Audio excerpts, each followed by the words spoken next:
Ladies and gentlemen, welcome to the channel World of Wrestling, here today to discuss about AEW Rampage September 17, 2021 review. Before I get into the review, I'm going to make this actually very short and to the point because I've had a long day and I'm very tired. It's, I think, almost like 12 o'clock in the morning. I just wanted to come on here and say thank you guys for all the support you've given me this week. For all the new subscribers, thank you for subscribing to the channel. Greatly appreciate it. I don't know if it had something to do with the NXT review or the rant on Big E's win or the Dynamite review. If any of those videos this week intrigued you guys to subscribe to the channel, I greatly appreciate it very much. I hope you guys are more keen towards the AEW shows than WWE, because they are becoming less and less reviewed on this show or ranted about. I like doing the rants because I know you guys enjoy hearing what I have to say on the negative crap that WWE does, and I just have fun with it. Really, in all honesty, when I get mad and I do these rants, I'm really not getting mad. I'm having fun with it and just being over crazy about it in a fun way. I'm not really taking this to heart or anything because I know what WWE is. I just know that you guys want to hear the reality of this company in a very flamboyant and outrageous manner. So that's what I do here on this channel for WWE Rants. SmackDown will not be reviewed on the show this week. I just don't have the time. I'll be looking for apartments this weekend and so forth. I may do it on Sunday possibly, but Saturday is definitely out of the cards. Not that I think anything important happened on the show, so let's be real. WWE is not all that important at all. And the build for Roman Reigns going into Extreme Rules is completely and utterly pathetic. I don't even know why he's even on the card for Extreme Rules. I think the focal point should be on Big E's World Championship run right now, because that's where the real story should be at, and should be improved and try to make up for what the fans thought of that, including my own, and make it seem important, even though at that point in time it was not exactly the best moment. Make up for that. But of course, WWE never does that. AEW does. AEW does that a lot. In many cases, if they make a poor decision, Tony Khan hears the fans, he makes up for it. He tries to change things. He turns a negative into a positive, and that's what makes him a good promoter, unlike the other guy, who I don't really want to name, and his good old love partner, good old Bruce Pritchard, is sucking on those balls and licking that cock. Or vice versa. Whatever way you want to put it. It's always fun to make fun of WWE. But let's get into the review, guys, so I can go ahead, kick back, relax a little bit before I have to go to sleep and have a nice, long, extraneous day checking out new apartments and place to live at the end of this lease, which I'm going to be moving out in December. So there will be a new setting. There might be some serious changes. May get a new camera for the show and whatnot if I have the money for it. But you guys will be seeing somewhat of a change in how I do these shows. I may be going live more often. Not that that would do me any good, because I'm competing against quite a few big names on YouTube. But hey, you always got to try, and I've been doing this for 5 years. Yeah, 196 subscribers ain't much, but I haven't quit, and I refuse to. So I'm going to continue to grow this channel as much as I possibly can. And let's just get into the review, because I'm just going nonstop talking about nonsense that has nothing to do with Rampage. And I've been going for almost 5 minutes straight. So if you guys wanted to check out the the actual review you probably would want to skip, but that's a little too late now that I've been doing all this talking. But anyway, I didn't figure I was going to do all this talking, but hey, what are you going to do? Anyway, guys, let's get right into the review. The very first match of the show was actually the Lucha Brothers versus Butcher and the Blade for the tag team titles. This was an excellent match. Very entertaining match. The way it ended was very interesting. Pentagon Jr. had his mask tied up to the rope. And he had to literally take the mask off and cover his face so he didn't reveal his true identity to the audience, because that's the purpose of being a lucha wrestler. And he saved his brother Rey Fenix, kicked, I think it was the Butcher in the face, and Rey Fenix did a finishing maneuver at the end of that to get the 1, 2, 3, and they walked away victorious. From beginning to end, the match was entertaining. Personally, I felt it was, pay-per-view quality type tag team wrestling. Especially for the tag team titles. This could have definitely been placed on Dynamite or even in front of the fans at the Grand Slam Dynamite episode that is taking place on Wednesday. So that's pretty fucking cool. Good matchup to kickstart the show. I would even have put it in the main event possibly, because this was a main event type of match for a Rampage show. Following that, we had Anna Jay going up against the Bunny in a one-on-one match that was not particularly all that intriguing to me. I didn't find this to be all that great or a big deal. But Anna Jay wins this match. The Bunny loses. And unfortunately, the Bunny and Matt Hardy's team suffers 2 losses in one night. The main event was not Rusev. What the fuck am I talking about? Miro. Miro was defending his TNT championship. Excuse me, I will never call Miro by his slave name from WWE ever again. That was really terrible on my part. I do apologize. But let's get right into it. Miro ended up defeating the Fuego del Sol, and unfortunately Fuego ends up losing this match. But actually this match was a lot better than their first encounter. This felt more of a legit championship match. It wasn't a burial, it wasn't a squash match or anything like that. Fuego actually was in this match somewhat, but unfortunately suffered 2 super kicks to the face, and he suffered a super kick to the face and then one to the back of the skull. Ultimately making him unconscious, and Miro ends up pinning him for the 1, 2, 3. Miro ends up getting the keys to the car that they were making a deal on.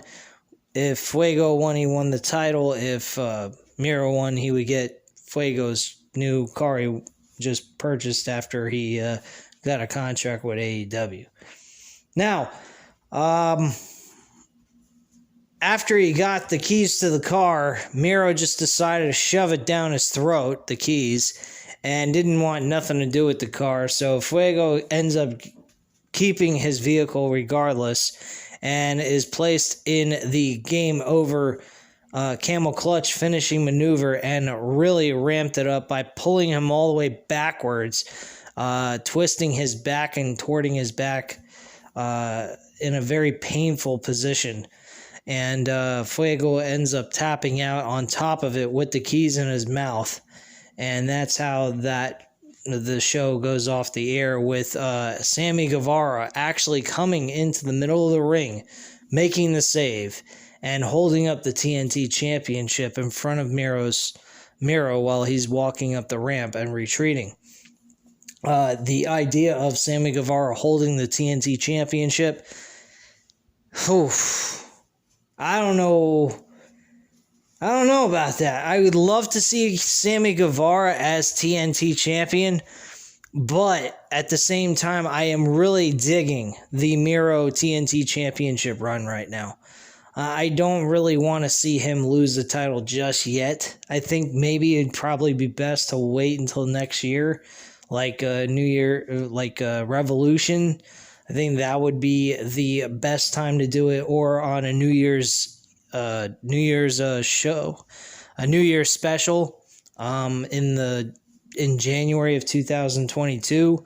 That would be probably a good idea to do it then as well, on a big Dynamite episode if you wanted to do it that way. But him losing the championship now in the year 2021, I'm not really fond of that idea just yet. I do agree with Sammy Guevara being one of the people that could take the title from Miro, but at the same time, like I said, I really am digging Miro's run as TNT champion, and to see him lose the title now that he's in a groove of things, I don't think that would be the best move. But hey, that's just my opinion. Let me know what you guys think in the comments down below. Now, getting into the other segments that took place, because there was two major segments.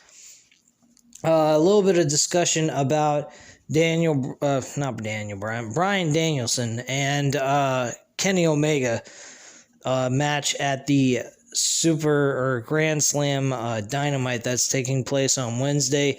Should be a fucking blast. Pay-per-view money. Take my money. I'll give you $49.99 right now for a Dynamite episode just to watch this. I'm just kidding. I would not pay $49.99 after all the money I've been spending lately on AEW pay-per-views anyhow. So I need a little bit of a break until November. But anyway,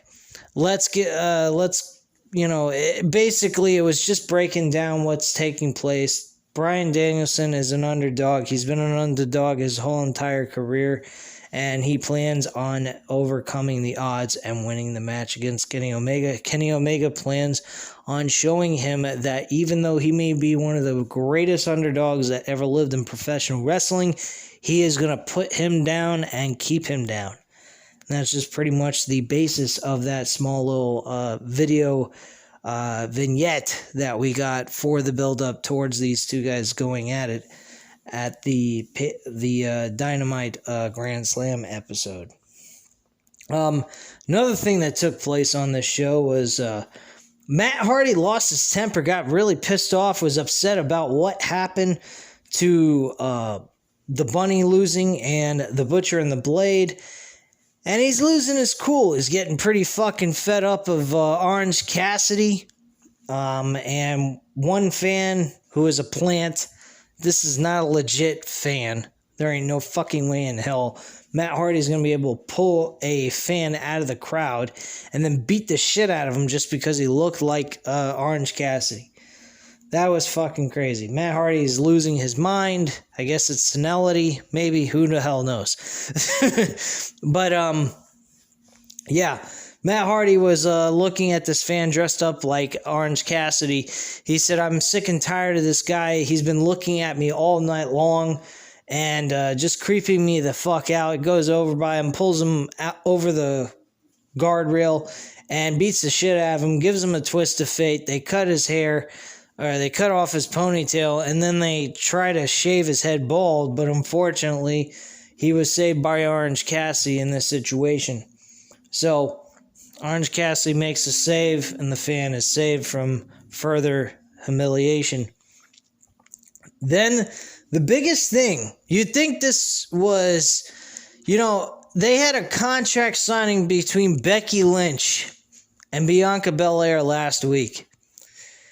And that was the worst fucking contract signing promo segment I have ever seen in the history of professional wrestling.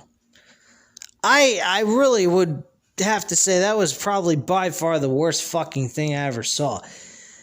In women's wrestling, let me just narrow it down a little bit. Instead of being so broad, let me just narrow it down. In women's wrestling, tonight, Ruby Soho and fucking Britt Baker, DMD, went ahead and cut the most beautiful fucking promo I have ever seen between two women.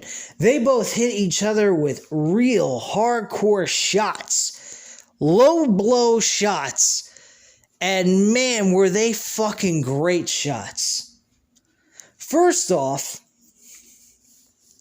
we go ahead and we have Britt Baker say, it's funny, you're trying to challenge me for the AEW Women's Championship. You have had no matches on this actually, I think she did have one match. Yeah, she did have one match and she won. It was in a 6 women's tag team match, I believe. It was on Rampage. But she goes ahead and she says, you have not done nothing on this show but win a battle royal.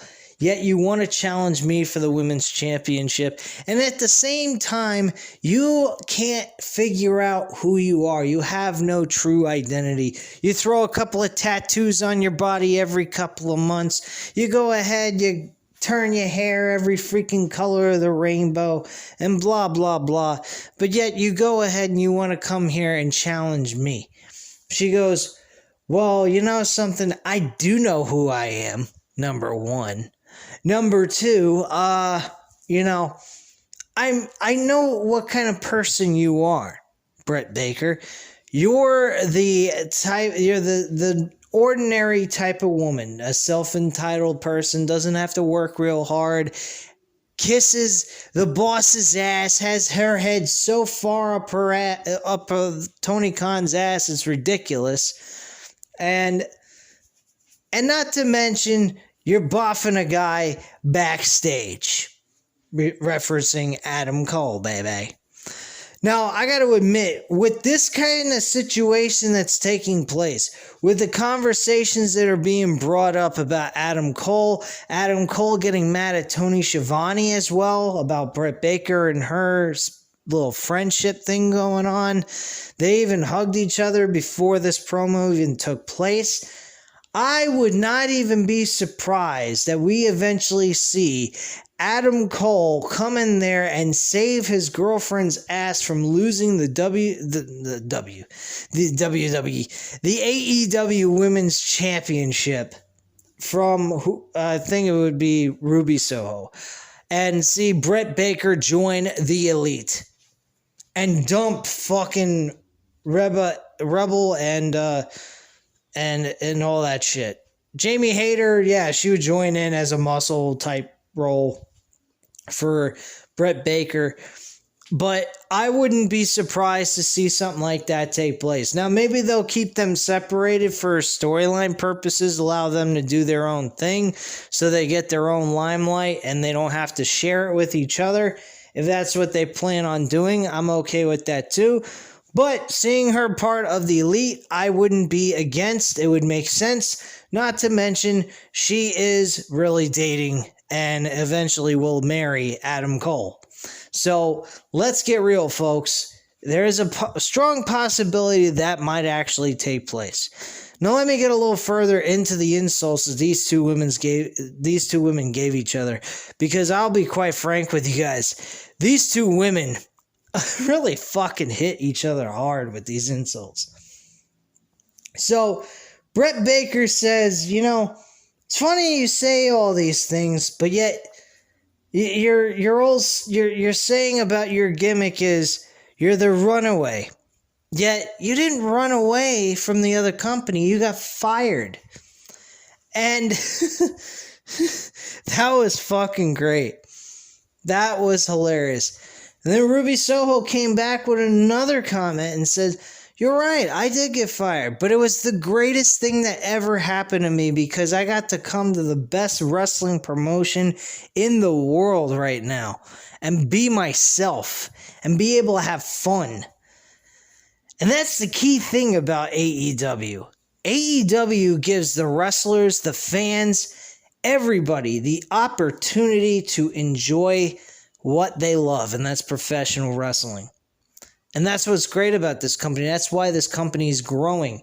I had a person comment on my video on the NXT 2.0 talking about larger-than-life characters people that need to be tall and muscular and all that. And don't get me wrong, guys. I like the old school mentality from pro wrestling back in the day when I was a kid. I don't have a problem with muscular guys. What I do have a problem with is terrible booking. And that is the problem with the other company.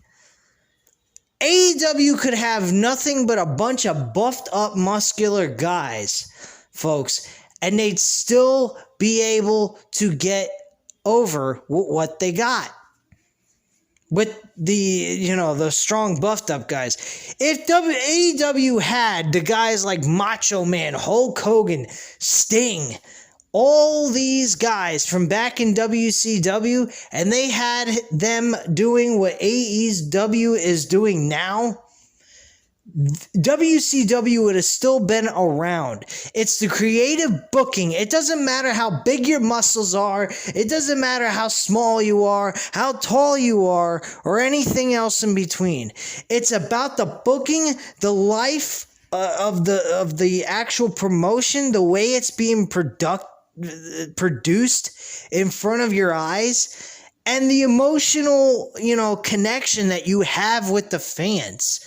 If you don't have that connection with the fans, you're not going to do anything. You could have the biggest buffed up fucking monsters in the world that can body slam anybody and put them through the ring and break the ring. It's not going to impress anyone. It's the story that is being told. It's the connection you have with your fans. It's the fun that you bring to the table for the audience that pays their hard-earned money to go see these events for outrageous amount of money and sit there and watch these events and give them something to cheer for. Adam Cole is probably the biggest larger-than-life character I can think of right now outside of Roman Reigns that is a fucking cool-ass heel. Adam Cole is fucking awesome. He is a larger-than-life character. I've come on here and said this countless times. He is larger than fucking Kenny Omega. And Kenny Omega is an amazing in-ring pro wrestler, but when it comes to charisma, the ability to talk on the mic, and the attention he gets from the fans is overwhelming.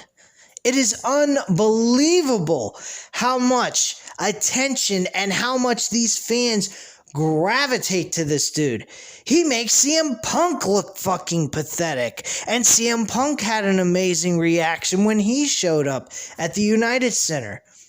So folks, it's not about how big you are. It's not about how big your muscles are. It's not about any of that shit. The only thing that matters, the only thing that even matters at the end of the day is what you are doing creatively.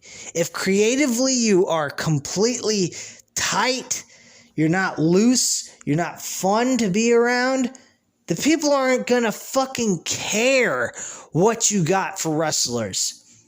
I guarantee if you got the entire WWE roster moved into AEW's creative way of doing things, those wrestlers on the WWE roster would flourish in AEW. It's the creative side of things that makes AEW successful. Again, I will repeat, it's not the size of your muscles. It's the company you're working for that creatively makes you who you are. You get the point? I don't care what WWE gets. They could get nothing but a bunch of fucking meatheads working in their company. If they aren't creatively booking these guys properly, it don't matter what the fuck they are. It don't make a continental shit. That's it, plain and simple. Anyway, I kind of went off a little bit on my long duration of a different subject, but my point being is that Ruby Soho is happy to be in AEW, and she plans on trying to take that AEW Women's Championship from Britt Baker. This eventually led to a brawl. Britt Baker retreated up the ramp while Ruby Soho held her AEW Women's Championship above her head and had a stare down with Britt Baker. And that was pretty much it. Bottom line, overall, that fucking promo was excellent. Excellent. Perfect beyond belief. I enjoyed every second of that promo, and they killed each other with the words that came out of their mouths. I'll tell you what, Rock and Triple H would be fucking super excited for these two women. Bottom line, I think they would both congratulate them on an amazing promo. Now, the next step is providing a great match between these two women.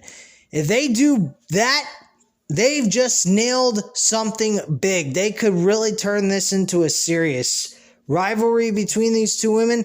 Like I said, if the interference by Adam Cole and the rest of the Elite come in to help her win against Ruby Soho, this will definitely make an interesting story in the fact that they could get Ruby Soho to try to chase after the Women's Championship and eventually win that title that she righteously deserves. Because I'll tell you the truth, Ruby Soho looked great here. Ruby Riott from WWE, I don't know who the fuck that person was. Because bottom line, that wasn't Ruby Riott. That wasn't the woman that we should have known. We should have known her as what we're seeing here on AEW. I almost said Dynamite. But you get my point. Ruby Soho is in the right place. A lot of people belong in a company like this. If there was more promotions like AEW that gave creative freedom to these people and just booked the shows, booked the matches, and set up where these guys are going, and the rest of it was all up to them to do and sell based on that. If they did well, they get the push that they deserved. If they didn't, they, stayed in the lower portion of the cards, or even possibly off of television altogether, depending on how bad they were. But that's the point, and I've been saying this for years. Since I started this channel, if you guys are new to the channel and you haven't checked out my older videos, you will find out that I have actually said this countless times. By restricting people of what to say, what to do in the promos, and just give them bullet points on the direction that you want them to go with the storyline in that promo, you will get better results. When you try to turn them into actors trying to read word for word on a script, I'm sorry, but you're not going to get the proper reaction you're looking for. You're not going to get the connection with the crowd because they're not sounding like themselves. They're not sounding like a normal person. They sound like they're reading off of a fucking piece of paper. That's the problem. It ain't the wrestlers that they brought up from the indies. It's the way they're booking the fucking shows. And I'm telling you, they continue to book these shows and restrict these guys from talking and just being themselves and selling themselves to us. They're going to continue to get the same result. So they can get their big muscular guys. They can go ahead and have guys 6 feet tall or plus or whatever. And do whatever the hell they want. But it ain't going to make a fucking difference if creatively all they keep doing is making them say fucking word for word scripts. It ain't going to work because the people ain't buying, man. They ain't going to buy the bullshit because they know it's a political propaganda.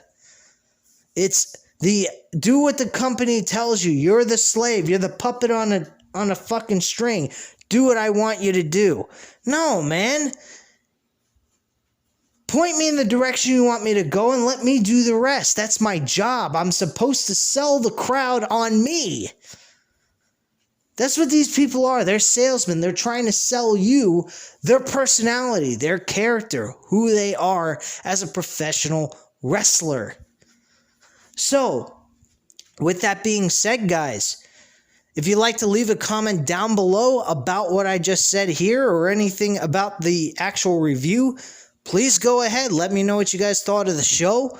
Let me know what you guys thought of what I had to say here, because I think what I said was valid points and made a lot of sense. But hey, you know, I'm only one person. Let me know what you guys think. Hit the like button if you liked the video, of course, and leave a comment down below. I'll definitely get back to you on that, as I already mentioned. And hit the subscribe button if you're not already subscribed to the channel. And again, I thank you guys very much for watching. Have a great night, guys, and I'll speak to you again soon. Bye.